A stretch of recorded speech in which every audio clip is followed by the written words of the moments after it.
Hey everyone!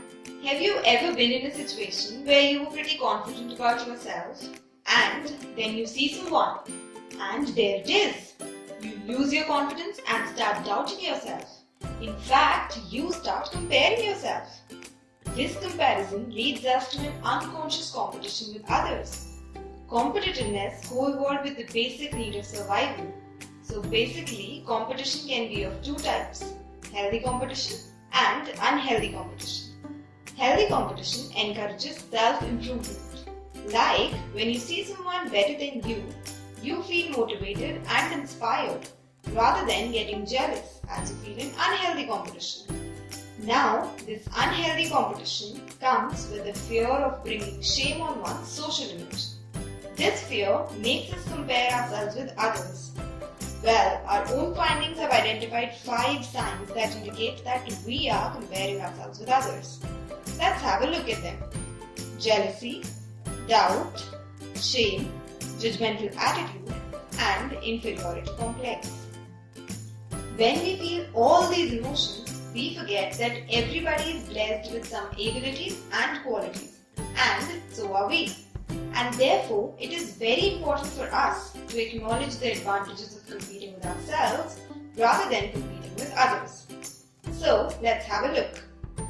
When we compete with others, we focus on others rather than focusing on ourselves, and therefore, we fail to recognize our full potential. On the other hand, when we compete with ourselves, we take full responsibility of ourselves and try to give our best shot, which makes us realize our full potential. When we start competing with others, we realize that there is an infinite number of categories upon which we can compare ourselves and an almost infinite number of people to compare ourselves to.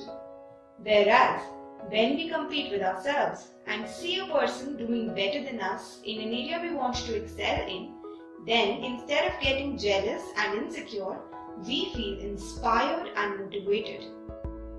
When we compete with others, we never feel we are good enough, and so everybody seems perfect to us, and then we waste our whole life chasing perfection.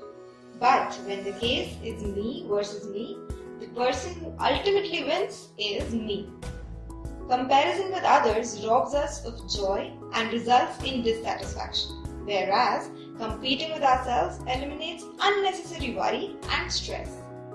In the game of comparison, we have nothing to gain but much to lose, like our pride, dignity, drive, and passion. On the other hand, competing with ourselves accelerates our self-growth. A competition by its very nature is what psychologists call an extrinsic incentive, which makes us feel motivated because of some outside reward. But when we compete with ourselves, we start feeling motivated inside out rather than outside in. And psychologists say that intrinsic motivation is much more likely to be sustained in the long term than extrinsic motivation. So now, let's see how you can put it in action and be your own hero to be envied. Here are a few steps that can help you in doing so. The very first and foremost step is the identification of your competitive behavior. You need to pay attention to how you view yourself with respect to others. Next, what you need to do is change the direction of your thoughts. For example, if you envy a person because of his success, then redirect the thoughts towards yourself, and by patting your back, say that, "Hey, I'm doing good. I just need to be more focused in order to succeed." This can be even more effective if you sit silently and write down those competitive thoughts or feelings and then try to change them. Next comes the most important yet difficult part of accepting yourself. You need to accept yourself the way you are, with all your flaws and strengths. Try this. Stand in front of a mirror and say to that person in the mirror that, "I love this person and I accept the way he is." Make it a habit to do this daily. After acceptance comes appreciation. Appreciate yourself for all the talents, skills, and qualities that you possess. Appreciate what you have by maintaining a gratitude journal. Appreciate others for their talents and skills. This serves a dual purpose of maintaining good social relations and of making you accept the good in others. Next, what you need to do is set realistic goals for yourself and keep track of your progress. This will help you focus on yourself and make you realize your full potential. Well, all work and no play can make you dull. So, it is very important to give yourself a break and doing something you like.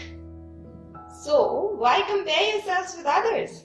No one in the entire world can do the better job of being you than you.